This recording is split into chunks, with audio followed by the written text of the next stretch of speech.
Hello, welcome to Global Eye. I am Parikshit Luthra. In a televised address, President Putin formally announced the annexation of Donetsk, Lugansk, Kherson, Zaporizhia and said this is the expression of the will of the people and these areas will now be part of Russia forever. He also warned that Russia will use all available means to guard these regions. Putin urged Ukraine to come to the negotiating table, but also said that Russia will not give up the newly incorporated regions. The head of the European Commission, Ursula von der Leyen, firmly rejected the recent referendums and annexation. Ukraine President Zelensky held a meeting with his military chiefs to discuss further liberation of Russian-occupied Ukrainian territory. Will the war now escalate? Is the cost of war finally putting pressure on Putin? And is the Russian president now looking for an exit? Here's what Putin had to say. I want Kyiv regime and their sponsors from the West to hear me, to heed me. I want everyone to remember that people who live in Donetsk and Lugansk and Kherson and Zaporozhye, now they become our citizens forever. We appeal to the Kyiv regime to cease fire immediately, all the hostilities, the war that they started back in 2014, and to go back at the negotiations table, because we are ready to do that.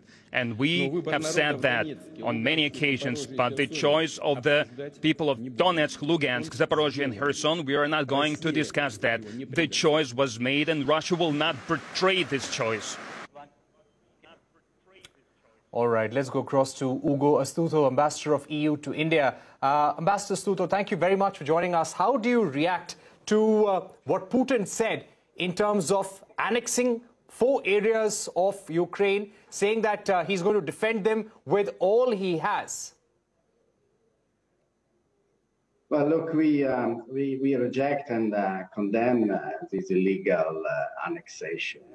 After sham referenda, we do not recognize this action, and I think the international community will not recognize that.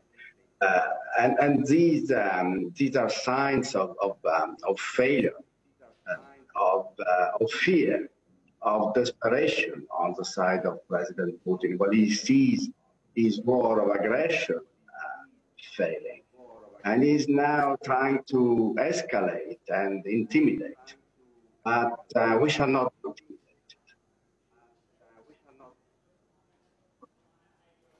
Right. Do you also get a sense that he's now coming under pressure? He said Russia is ready to come to the negotiating table. He urged Ukraine to start talks, but also said that they will not let go of these areas.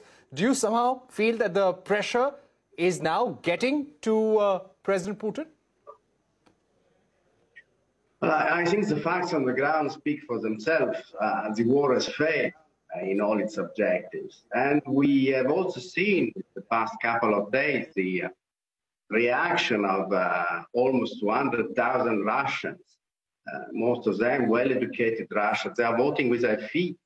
They are fleeing the perspective of the draft. They don't want to participate in a war that they know is unprovoked and unjustified. So I see a number of clear signals that President Putin is starting to suffer the consequences of his unwarranted and unjustified war. Right. Let me also get in Ambassador Daniel Fried, who's joining us. Ambassador Fried, how do you read the message coming from the Kremlin, Putin addressing his people in Russia, also sending out a message to the West that they will continue fighting, they will defend these areas? How do you see this message today? Putin has doubled down on his aggression because he is not winning his war. Your previous guest was spot on accurate. That is, the Russian people don't seem enthusiastic about this war. The Russian economy is hurting because of the sanctions. And most important, the Russian military is no longer winning. They're being forced to retreat. So faced with bad news on the battlefield, bad news in the economy, and social resistance to his war, Putin is doubling down. His offer of negotiations to the Ukrainians is no offer at all. It's a demand for their surrender. It's not clear that Putin can hold these territories. So right now, the best play for the world is to push back on Putin. By the way, in his speech, he did implicitly threaten nuclear weapons use. And India may have something to say about that. I thought that Mr. Modi was quite strong in Tashkent the other week, noting that Putin needs to find a way to peace. That's my paraphrase. That was a good, solid statement. And I think that India can play an important role in convincing Putin to stand down if he can. But the world, whatever it does, should not accept Putin's aggression. We should keep pushing back. Right. That's an important statement that you made. I was about to come to that, Ambassador Fried. Ambassador Astuto, do you also get a sense that this is a strong threat of use of nuclear weapons coming from President Putin? How do you think the European Union will now react to what President Putin may do in the coming days? But it's not the first time that we hear this sort of innuendo. It's unacceptable to threaten the use of nuclear weapons. And I think the international community is noticing, and the isolation of President Putin will grow accordingly. As to the European Union, well, we shall not be intimidated. We are about to present a new package of sanctions. It's going to be the 8th, and these sanctions are binding. And again, this new package of sanctions will be broad and comprehensive. It will touch on trade. It will touch on on a price cap on the price of oil, and it will further extend the listing of persons directly accountable for the Russian war of aggression. So the reaction of the European Union and its friends and partners in NATO and beyond is very clear. We shall continue to support Ukraine. We shall continue to support the defense of Ukraine's right to self-determination, the defense of the territorial integrity and sovereignty of a peaceful country against an illegal and unprovoked aggression from Russia and from President Putin. Right. Ambassador Fried, do you get a sense that things are now likely to escalate in the coming days? How well equipped is Ukraine to fight back? And do we expect US to supplement and further increase military cooperation with Ukraine? Do you think the next few days will be very critical? I think we may see an escalation from the Russian side. We cannot rule out Putin's use of nuclear weapons. I still think that Putin is trying to frighten us by talking about nuclear use rather than preparing to actually use nuclear weapons, but he could. He hinted as much in his speech. The United States will certainly continue to provide Ukraine the weapons it needs to defend itself. This is entirely proper under the United Nations Charter. We are helping a country, the victim of aggression, defend itself. That's right. And we're not the only country. There are many European countries that are providing Ukraine with weapons, and not just European countries. I also think that economic sanctions will intensify against Russia. I think the EU has a package under preparation, as you just heard. The United States government is preparing additional sanctions. And there are other economic steps we can take, tightening our export controls. We need to think about the Russian assets that have been frozen. We shouldn't ask our taxpayers to pay for Putin's crimes when we are sitting on $300 billion of Russian money. So there's a lot we can do, but the next few days and weeks may be very difficult indeed. Right. Also, do you feel that there is a strong and sincere effort towards negotiation now? Here you have Putin saying that we urge Ukraine to come to the negotiating table, but Moscow will not give up the newly incorporated regions. So how do you see this offer of talks coming from President Putin, Ambassador Fried? It is not a serious offer at all. It is a demand for Ukraine's surrender. Putin does not want talks, but his bluster does not change the fact that his army is not winning on the battlefields. Today, there are reports of Russian forces being surrounded in the east. So Putin's rhetoric exceeds his power, and it is important for us to remember it. We should not push Ukraine into surrender, which is what Putin is demanding of us. He's trying to frighten us all into withdrawing support for Ukraine. I see a grim situation, but to give in to Putin's nuclear blackmail now would mean inviting worse aggression to come. Right, right. And Ambassador Astuto, my final question to you. From the European Union point of view, what will be the best case scenario in order to resolve this issue diplomatically? If we ask the European Union about what is the diplomatic way out of this, what is the solution out of this, what would be a solution that is acceptable to the European Union? Well, look, what I can say is that this is a war started by President Putin, and that President Putin can end it. What he needs to do is to withdraw, to cease hostilities, withdraw its troops without conditions, and accept the fact that Ukraine has a right to exist, and has a right to exist within its internationally recognized borders.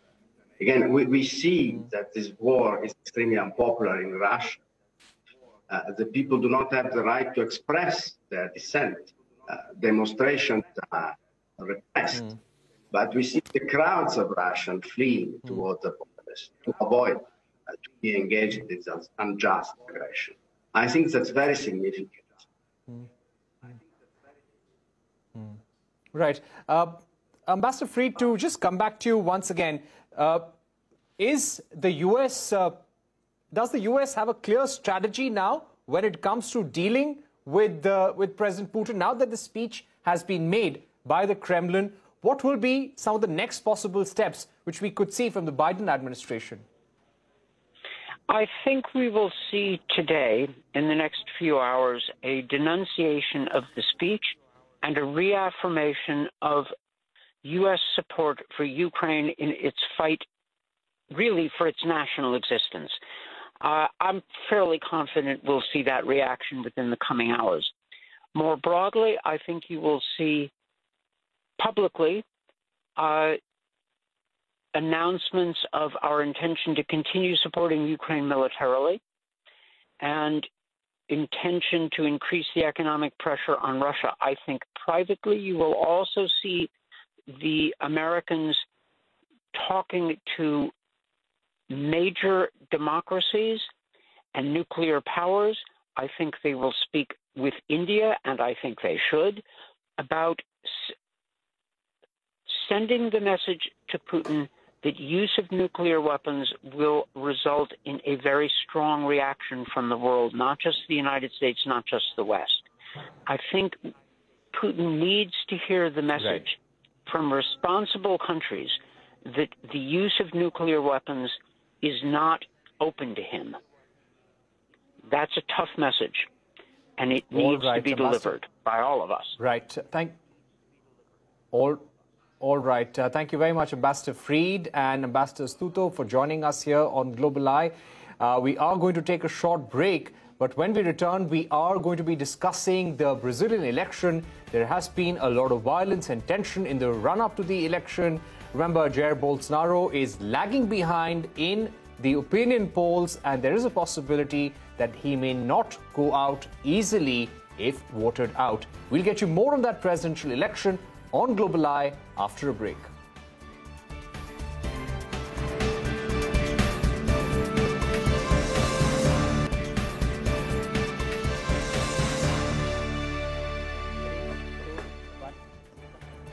Welcome back. You are watching The Global Eye. Brazil voters are just days away from heading to the polls for a presidential election that has deepened divisions in the South American nation. The upcoming elections have been shrouded by an unprecedented climate of tension and violence. Right-wing incumbent Jair Bolsonaro is going up against his left-wing rival, former President Luiz Inácio Lula da Silva. Opinion polls have shown Bolsonaro lagging behind the former president. However, Bolsonaro has suggested that he may reject the results if he loses, and has also been making allegations that Brazil's voting systems were vulnerable to widespread fraud for months. Meanwhile, the US Senate just recently passed a resolution backing a free election in Brazil and denouncing efforts to incite political violence and undermine the electoral process. Several other candidates are also seeking the presidency. If nobody wins, a second round of voting is scheduled for October 30th. Joining us now to discuss these elections is Guilherme Casarões, Professor of Political Science, joining us from Sao Paulo.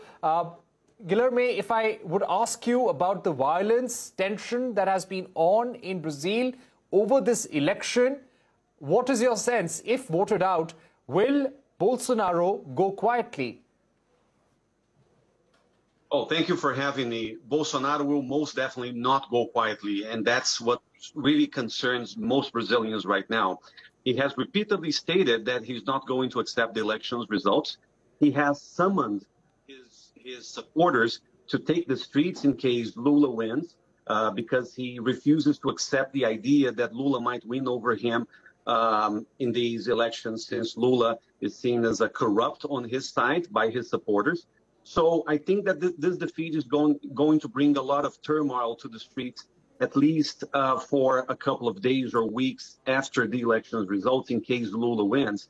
And of course, we have to also consider that Bolsonaro is backed by both the security forces, the state-based security forces, and by the military. We don't know exactly how many military officials are totally loyal to Bolsonaro's authoritarian project or scheme, but this is also a matter of concern. We have citizens in Brazil who are armed as of now. Right. Brazil was a country with no much access to guns, and now, since 2018 until today, more than 700,000 Brazilians have had access to guns. So this is also another matter of concern in this very violent context that we are in. Right. Give us a sense of the signs of a military coup in Brazil, or a sign that if Bolsonaro loses his election, he will subvert the election result. I think a military coup, the likes of which we had in the past, is very unlikely to happen, because the military are not really united behind Bolsonaro right now. Or it's still uncertain whether his support among the military is that much high or that much significant to justify a coup.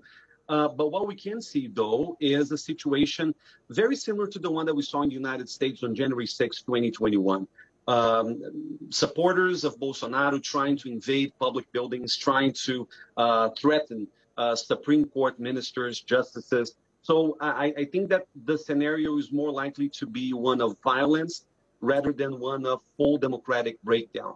But yes, if there is violence in the streets, depending on how things unfold, that might really beat up our democracy right now. We have a very young democracy, by the way, in Brazil. It's a 40-year-old democracy, and I've never seen anything like that happening on the eve of elections. Right. What are the reasons why Jair Bolsonaro is lagging behind in these polls? What's making him unpopular? Well, Bolsonaro has run a very radicalized and rather incompetent administration. We have to consider, well, the economic figures are improving right now after the pandemic and in the context of the Ukraine-Russia war. So in one sense, there are some economic figures that are improving, but Bolsonaro has pretty much ignored many other issues so important to Brazilians, from healthcare. More than 680,000 people died from COVID-19 on his watch. Education, public security, some other figures in other areas of public policy have not improved consistently. Not to mention the fact that when it comes to the situation of the economy, even though the figures are improving, we still have more than 30 million Brazilians suffering from poverty.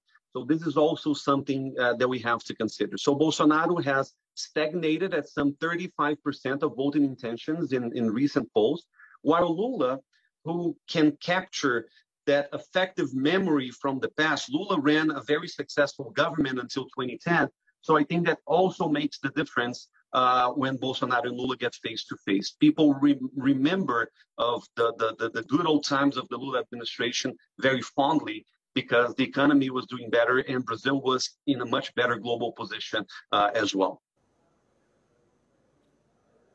Right. And if Jair Bolsonaro, very quickly, we've run out of time, if Jair Bolsonaro continues to be in power by force, rejects the election result, EU, the US, they've already said that they may downgrade the relationship with Brazil. Is that a worry in the country at this juncture?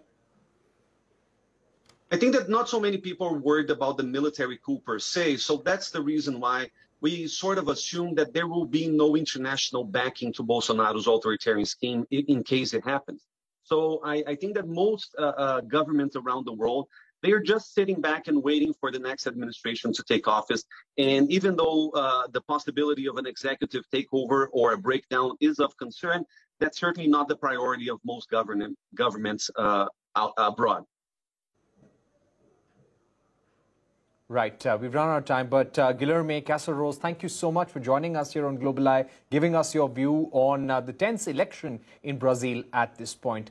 Let's get you the latest from Iran now. Protests over the death of a young woman, Mahsa Amini, continue even as security pushes back.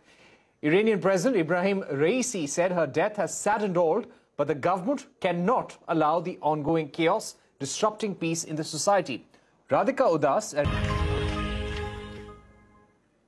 Right, there have been a large number of casualties in Iran as a result of these protests as well, and many Iranian women taking to the streets to protest against the killing of Mahsa Amini. With that, it's a wrap on this edition of Global Eye. Thank you for watching. Goodbye.